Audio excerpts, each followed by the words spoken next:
It raises a lot of eyebrows when I tell people that they are already as confident as they will ever be. They just need to understand how to stop letting the lack and limitation of their analytical thinking, fear-based survival mind get in the way of tapping into it. What I'm saying is, when you were born, you were completely confident. You didn't have a story about who you are, how you're supposed to be or act in this world, and you didn't judge every action in an attempt to control every outcome. Then, shortly after being born, as our mind tries to figure out how to survive and be in this world, we take on all the habits and conditioning of our parents, our peers, our teachers, and society. We're taught from a young age to give more importance to the analytical mind, which is just a limited program that can only process based on the five senses and its restricted idea of who you are based on your limited interpretation of the past. And this small identity or mask that you've been wearing your whole life is bullshit. It's an illusion. If you, say, tried to speak up in class and something happened where other kids laughed at you, in order to defend itself, the analytical thinking mind, which is really your fear-based survival mind, takes on the association that speaking up equals pain. From that point forward, your unconscious mind creates this natural inhibition when it comes to speaking up in front of others in fear of triggering that painful association. And this all happens in the unconscious mind without you even knowing or realizing it. Next thing you know, you've identified with having a shy or quiet temperament, which isn't even how you came into this world. Later in life, you go to approach a beautiful woman or get up to give a speech and you feel anxious. That anxiety is actually inhibiting you from being able to do something that could add value to your life. But the unconscious mind, who only seeks to protect you, will trigger this fear because it thinks that it's actually keeping you safe. Now, I say all of this to help you understand that confidence doesn't come from somewhere. Underneath all the stories and unconscious patterns and conditioning in your mind is a perfectly confident version of you, just waiting for you to ditch all the bullshit stories that have covered it up.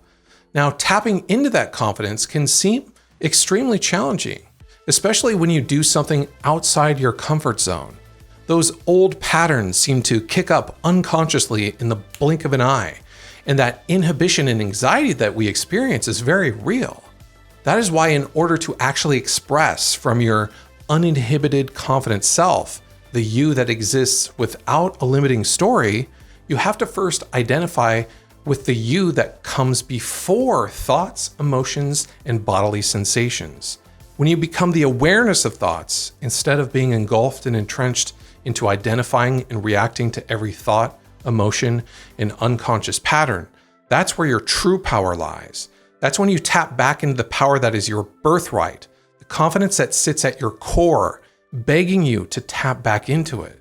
Most people go their entire life falling for the illusion of who they are, the identity of the small self created in order to keep you safe.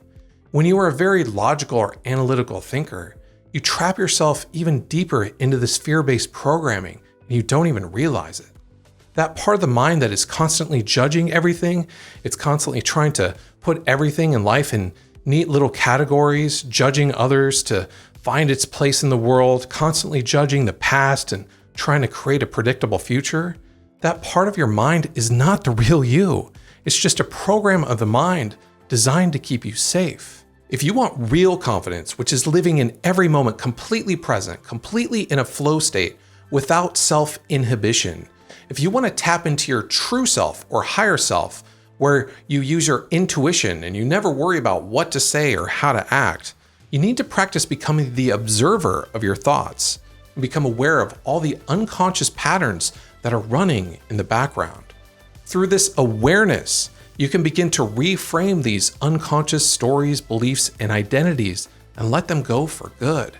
It's like a computer and you have 1,000 of open programs in the background, and with just a little bit of awareness, you begin to close those programs, and suddenly you're experiencing the moment completely free, completely uninhibited by old conditioning, stories, and beliefs.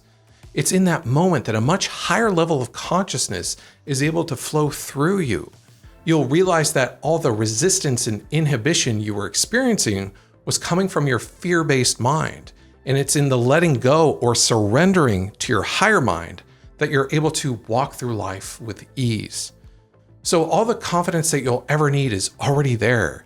It doesn't come from anywhere outside of you. It's about letting go of the old conditioning, stories, and unconscious patterns that have been creating resistance and causing you to play small and stop yourself. Now, I have an exercise over on my blog that will allow you to tangibly connect to that inner well of confidence so that you can experience it for yourself. If you're interested, you can watch it for free over at jasonjulius.com. And make sure you subscribe to the channel for more content like this. Make sure to give it a thumbs up if this was helpful, and let me know your thoughts and questions in the comments below, and I'll see you soon.